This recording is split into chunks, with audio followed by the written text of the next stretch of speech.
Kunti lang, okay na to. Kunti sukat lang. Okay. So, check uli natin. Uli. Then, sukat uli. Yun. Okay na. Okay na.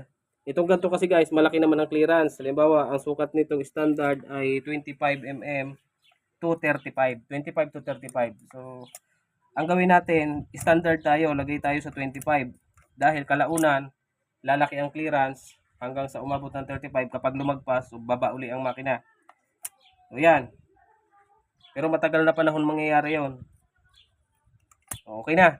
Pasok na. O, ayan o. O, kung makikita nyo, ayan o. So, okay na. Okay na ang exhaust ng number 3.